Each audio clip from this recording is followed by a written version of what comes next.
All right, man, back to where we started, I feel like, but we really have actually made a little bit of headway here. And I know there's quite a few people that are upset. And I just wanted to point out a few things. You know, I got so caught up with this motor doing different mods because, you know, the oil holes didn't line up with the bearings, and it's been one thing after another. And looking back in the comments, one of my subscribers, you know, he voiced his opinion, and I feel really shitty because I didn't listen to him, you know. And if I would have listened to that one guy that probably, you know, doesn't make a lot of videos, very rarely comments on my channel, if I would have just listened to that one guy's voice, I would have never got this far. And one of the major problems that were pointed out to me by a guy that uses these quite a bit, if you use them in like 130 horsepower motor, low horsepower, low compression, this crank will suit you just well. You can get it in many different strokes. He says they break right here in the thin spot of the crank, and the crank is pretty narrow there. I have seen these break. I can get the picture from Noel. Last time I went to Lakeland, a guy chucked the whole head off the motor, and you know, you don't want to make a video when the guy's just lost $8 grand, you know. But Noel took a bunch of pictures, so I'll try to get those. But anyway, one of the subscribers a long time ago told me in this project that the rear oil hole was in the wrong position on the crank, and I didn't hear him. You see how close that oil hole is to the cheek of the crank here? Let me show you a factory crank on the floor here. Here's a factory crank. See how it's in the center of the bearing? Now apparently if you turn these too many RPM, what happens is it starves this side of the bearing and burns the shims up. And I've heard a lot of people lately burning shims up, and I bet a lot of them are using these cranks. That's a issue there that would be hard to correct.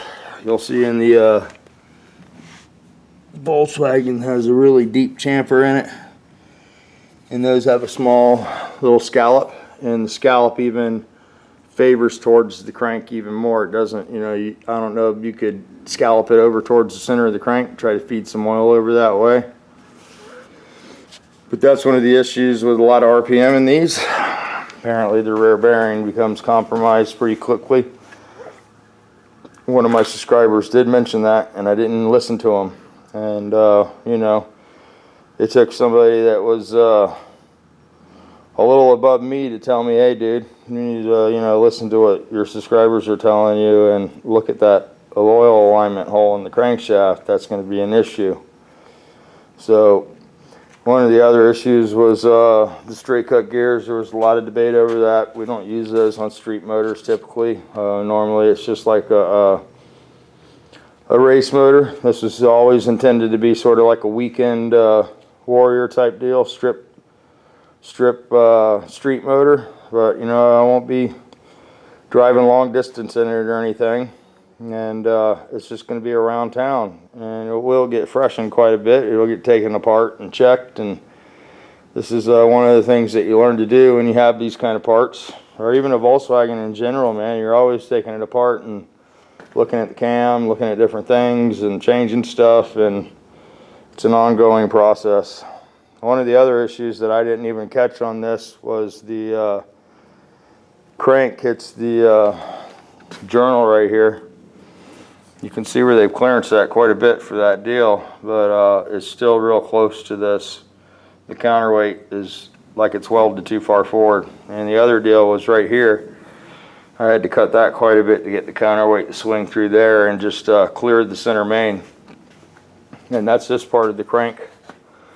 You can see this counterweight looks like it's sort of welded on an angle, or forged at an angle.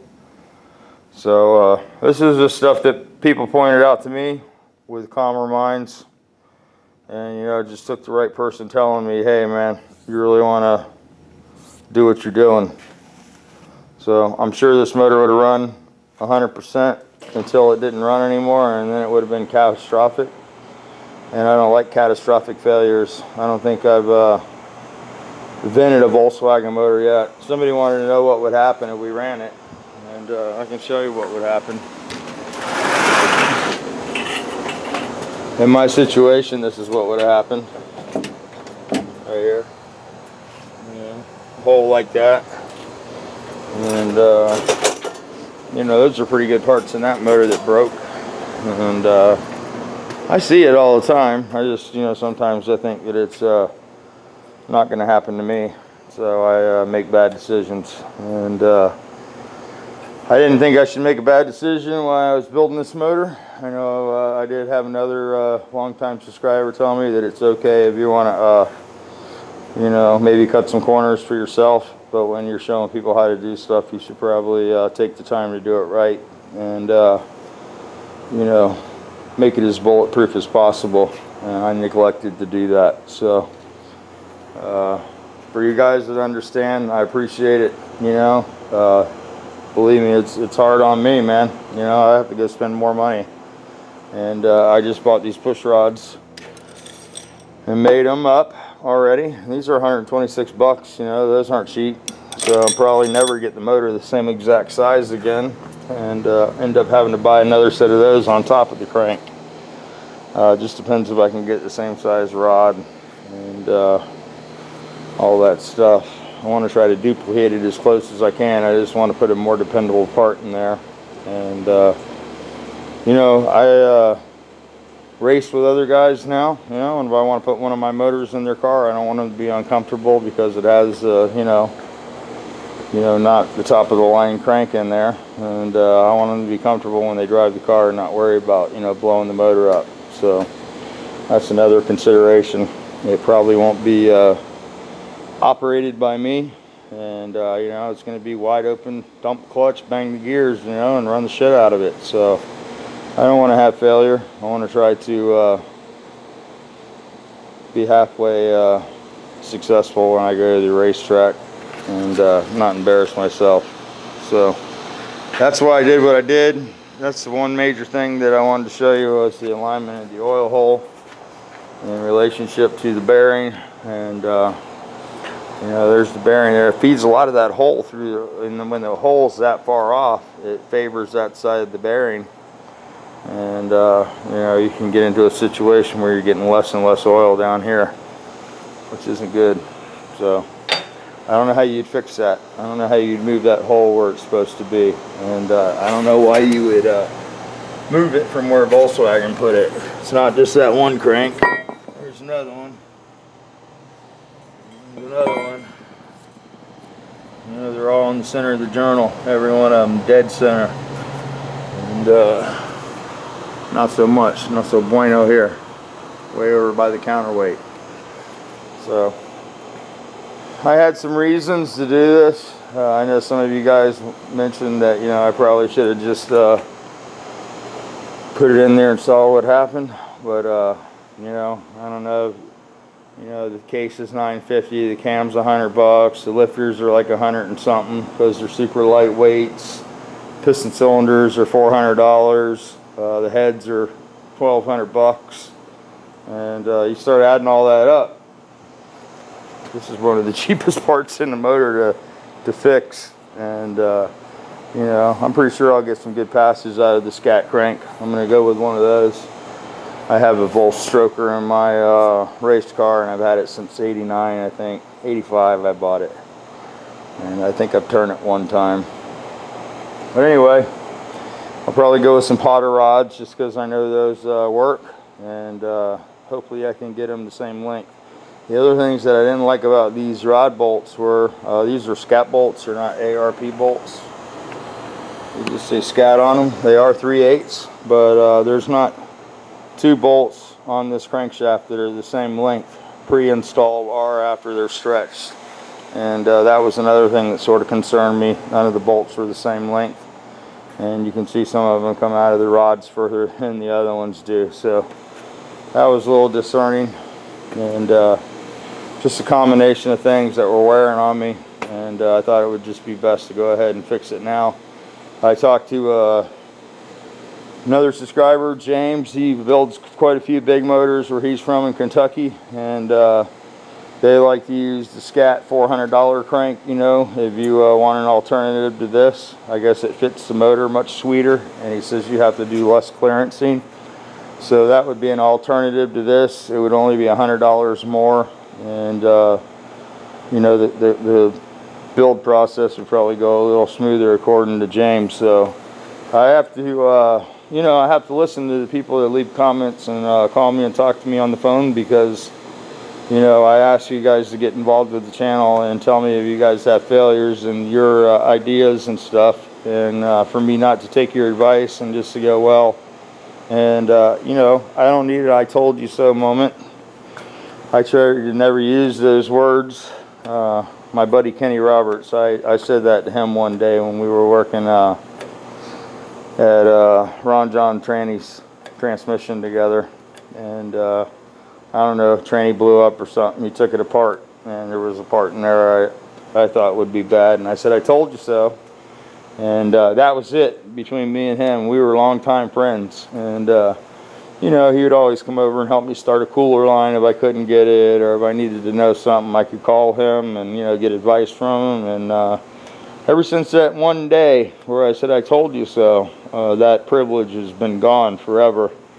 So I try never to tell anybody I told you so, but I didn't want to be telling myself that either. So